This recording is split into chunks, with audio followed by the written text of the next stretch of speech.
United Nations General Assembly continued today, and there were a few relevant speeches to notice, starting with St. Lucia, whose prime minister was extremely vocal for multilateralism and peace, while suggesting that Venezuela and Guyana should use multilateral channels to solve the Essequibo dispute. His support for the end of conflict in Palestine was in symphony with the rest of the countries. Then came the speech by North Korea, which sounded surprisingly diplomatic and peaceful. He spoke about agriculture, economic development, and the need to reassert their sovereignty through the maintenance of their nuclear weapons system. We have always ignored what happens in North Korea, but recently the country has established multiple relationships with the rest of the world, and North Korea may no longer be seen as before as a horrible, hostile, and mysterious country where everybody was starving, as it does not seem the case anymore. North Korea, through the use of their nuclear program, they have succeeded in avoiding United States invasion, which is not the case of Venezuela, which is now considering asking for North Korean help, as we need as much deterrence as possible to avoid United States invasion into Venezuela. The speech of Nicaragua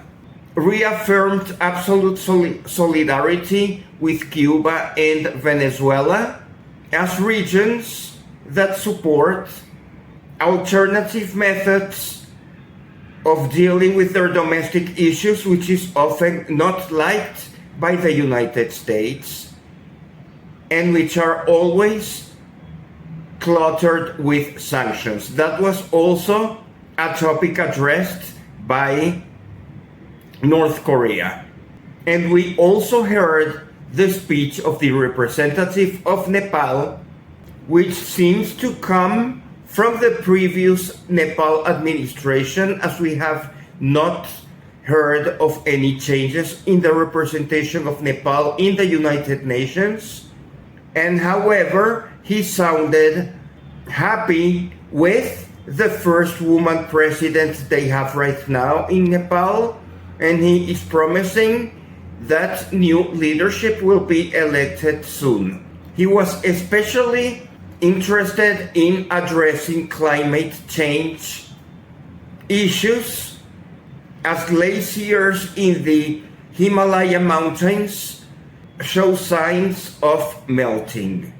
Finally, there was the closing statement from the President of the United Nations General Assembly, who thanked all delegations for this non-stop week of declarations by member countries, and she noticed that many topics have been addressed by many of the member countries and urged for continued discussions for solutions.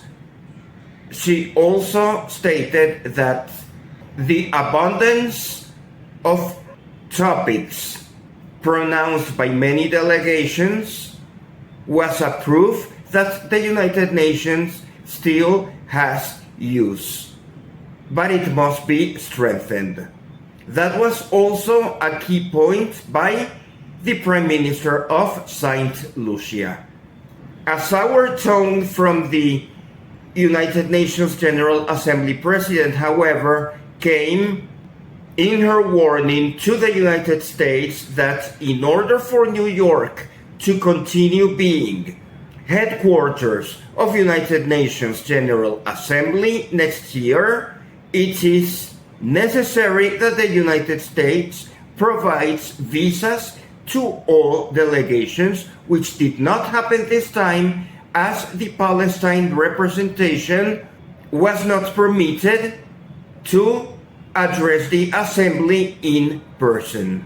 Gustavo Petro from Colombia, as he was deprived of United States visa upon arriving back to Bogota as a retaliation from the United States for his support in street protests for Palestine in New York, Gustavo Petro said that a suitable location for United Nations new headquarters could be Doha in Qatar. Qatar has already demonstrated a proficiency in organizing multinational events such as the FIFA Soccer World Cup. Therefore, Qatar would be a suitable location for relocating United Nations, considering that Qatar has good relations with all countries in the world. Even Israel had to apologize to the Emir of Qatar for the inadequacy of the recent bombings at the request of Donald Trump to Benjamin Netanyahu, which of course happened as a TV show. That summit between Netanyahu and Trump looks unconclusive, as it is requiring Hamas a series of assumptions that, as we know, Hamas or Hezbollah might not be able to fully comply, as they are already catalogued as terrorist organizations by the United States, while Hamas is the legitimate elected authority of Palestine. And Benjamin Netanyahu said that if Hamas does not comply with whatever the United States requires, Israel will continue destroying Gaza. It is not credible to negotiate with the United States or with Israel when they are pointing their guns towards you. The United States is said to be deploying 15,000 troops additional to the 5,000 already in Puerto Rico, which means that the invasion force from the United States into Venezuela has been increased to 20,000 Marine troops. Many of them will be sent to die in asymmetric war against Venezuela at any time in the near future. And similarly, Israel is planning to evacuate Gaza. We could see that the highest building, high skyscraper of Gaza was destroyed by Israel. Children and families of civilians continue to die, while the resistance of Hamas is doing great efforts in fighting the Israel army. So it is not clear how Hamas would accept agreements from the United States, as it was recently betrayed with their negotiating team that was about to be killed in Qatar, and Israel continues bombing Gaza. To the eyes of Hamas, it looks extremely unlikely that the proposal of Netanyahu and Donald Trump goes through. Back to Venezuela, we have been visited by a journalist of the New York Times who wrote an article interviewing Vice President Delcy Rodriguez, opposition leader Enrique Capriles, and a prominent businessman who is believed to be Mr. Vollmer of Santa Teresa Rum Company. They all agreed that an invasion into Venezuela would most likely become similar to Haiti, which was also a point recurrently addressed at the United Nations. It is widely believed that Panama and the United States will propose to the United Nations Security Council a draft resolution to increase military intervention into Haiti. If that were to be approved, most likely the United States will claim that Haiti's problems also come from drug trafficking of Venezuela, and it would provide a legal basis for the war of the United States against Venezuela. For that reason, Russia is expected to veto the military intervention in Haiti request.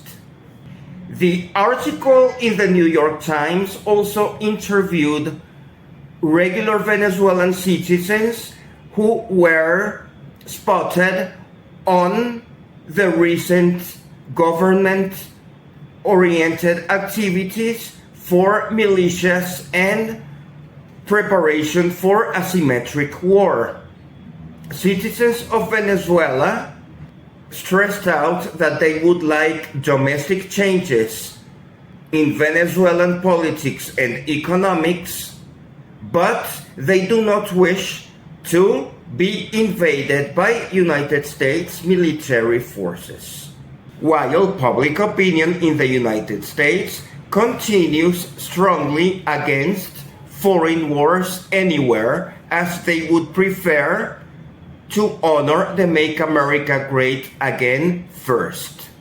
When opposition leader Enrique Capriles posted the anti-war article by the New York Times on his social media account, unprecedented levels of hate speech were provided by users supporting war, engaging into psychological and communicational warfare. The levels of insults for asking for peace are unacceptable. My name is Ruben Rivero Capriles, and I share last name with my cousin Enrique Capriles Radonsky, opposition leader of Venezuela. And our family Capriles is now harassed by war promoters, and I had to denounce on social media that such hate speech against an entire family is unacceptable. The Vice President of Venezuela also stated that hate speech in support of war is a criminal activity that will be severely prosecuted under forthcoming external commotion decree. And I reserve the right to use such decree to protect the honor of my family, because it is unacceptable that people who are constantly asking for peace and dialogue are harassed so much. It is also evident that algorithms in social media favor speech promoting war against Venezuela, while speech promoting peace is neglected, even to the extent that the positions of Special Envoy to Venezuela Richard Grenell, while they are popular in the MAGA base of the United States, are silently dismissed by owners of social media who have programmed algorithms to facilitate hate speech and incitation to crimes of war. We will still be asking for peace, which is an exhausting endeavor. Even Nicolás Maduro is exhausted, as noted by the New York Times article. Asking for peace is engaging into communicational warfare because the communicational struggles of the planet have provided a prominent position to the people who are asking for wars elsewhere. That is the reason why war is so popular in the Middle East and Europe. Extremely concerning reports arrive from Poland, Denmark, the United Kingdom, and Russia about their eternal disagreements on how to handle the confiscation of Russian assets in Western banks, as Russia has replied that such a confiscation would entail in dire consequences, suggesting that a nuclear option is available. If the nuclear option is used, we might be initiating the end of Europe, and if it escalates, we might be initiating the end of the world as we know it. Economic sanctions have failed to decrease economic output in Russia, which is planning a huge gas pipeline into China so that it would not need to export gas into Europe, but it would instead export gas into China, and the trade would be completed in non-US dollar currency. Similarly, Iran and Venezuela need to continue selling our oil in different currencies if we want our oil business to succeed. It has been well noted that the United States shale industry that provides about 9 million barrels of oil per day is producing extreme environmental damage in Texas and Oklahoma, provoking earthquakes and water pollution, which goes back to agriculture and drinking water, including radioactive minerals, and the environmental hazard is noticed even by major petroleum companies such as Chevron, which are likely to reduce their interest in producing shale oil in the United States to devote resources to safer oil recovery methods in countries such as Guyana, Venezuela, or Peru, where Chevron is enhancing their international oil production interests. Besides, a study suggests that as the environmental cleanup of difficult shale oil practices in the United States increases, the cost of producing 1 barrel of oil would be $90, while the oil price has dropped back to $65 a barrel when it was recently $70 a barrel, and this huge downward shift was after a geopolitical peak that did not last much, as all OPEC countries and Russia are interested in increasing their quotas.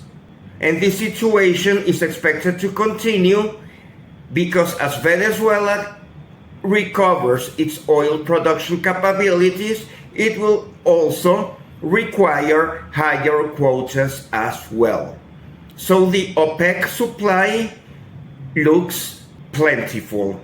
Vice President of Venezuela, Delcy Rodriguez, besides speaking about the necessity of reducing hate speech through the forthcoming external commotion decree to be published within the next few days, she also reasserted the fact that oil-producing countries such as Iran, Iraq, Venezuela, and Russia are always the target of United States sanctions, as it is an artificial measure to reduce international supply of oil so that the oil price is artificially high to promote United States domestic shale oil industry,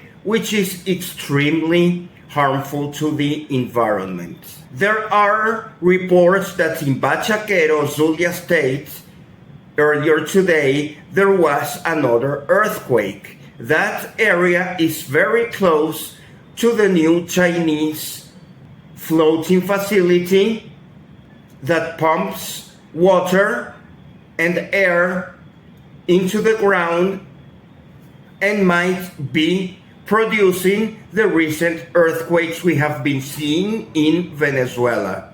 It is necessary that the Venezuelan oil industry proposes a cost-benefit analysis on which methods of oil recovery can be used and proven not to cause earthquakes. Venezuela needs to restore our oil industry. We have many wells available throughout the country, and it might be necessary to reduce output in the areas where we see that earthquakes become more common. Juan Gonzalez was, in the Biden administration, an important Latin American envoy, and he has concluded that El Cartel de los Soles, if it exists, it is not an organization led by Venezuelan constitutional president Nicolás Maduro. Narratives in the United States supporting the forthcoming Venezuela war are now being debated, even in the case of high-level former officials of the United States. Juan Gonzalez also said that the war in Iraq started because of information leading to weapons of mass destruction, which did not exist in Iraq in the year 2002. Nevertheless, Iraq was invaded in an attempt for regime change. It looks like the excuse of drug trafficking in Venezuela, nobody is believing it anymore. They are trying to adulterate it with a proxy for military intervention in Haiti, even though we are all clear that the regime change of the United States desire to overthrow the Venezuelan government is supported with the complicity of the most extremist portion of the Venezuelan opposition, as they think that the United States would come into Venezuela, extract the president, install somebody else who does not live in Venezuela, and just import a foreign government into Venezuela, leaving behind Venezuelans in the homeland who are just expected to remain actionless while seeing how foreigners and exiles who are also foreigners decide how to run the country for the benefit of whoever has been financing this madness. This will probably not come true, as the Venezuelan army forces are in excess of 100,000, which is still a lot more than the 20,000 troops the United States is wishing to send for a death into Venezuelan land space. And the resistance movement is getting well organized, well communicated, and it includes supporters of the government and supporters of the opposition who participated in previous mayor and governor elections. The opposition that did not participate because they were fostering intervention war are likely to be detained and put into prison, as they are violating Venezuela's penal code due to treason to the homeland and the specific methodologies on how we would reduce their hate speech will be available to us soon in the decree of external commotion. Venezuela urges peace, but Venezuela also recognizes that the long history North Korea entailed for the security of their country is relevant, and now Venezuela must rely on alliances with countries such as North Korea, China, Iran, and Russia to defend our sovereignty.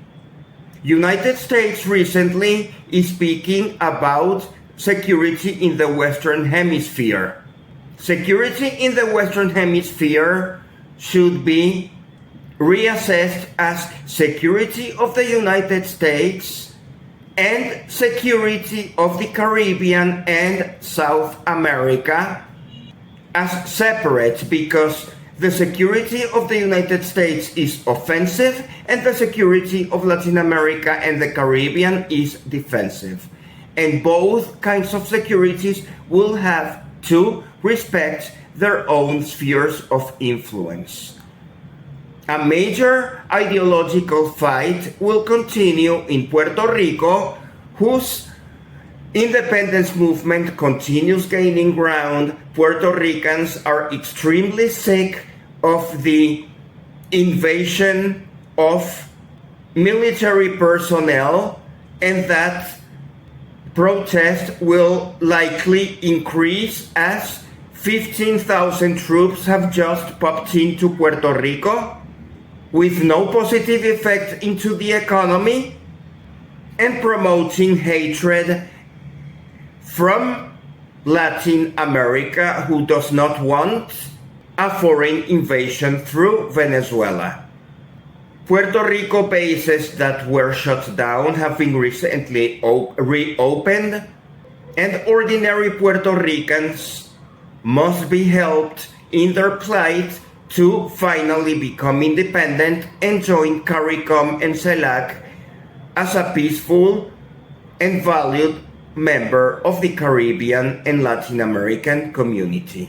Gustavo Petro, President of Colombia, continues being the most respected leader in the Middle East, and you can see pictures of Gustavo Petro in pro-Palestine concentrations held in Sana'a, capital of Yemen.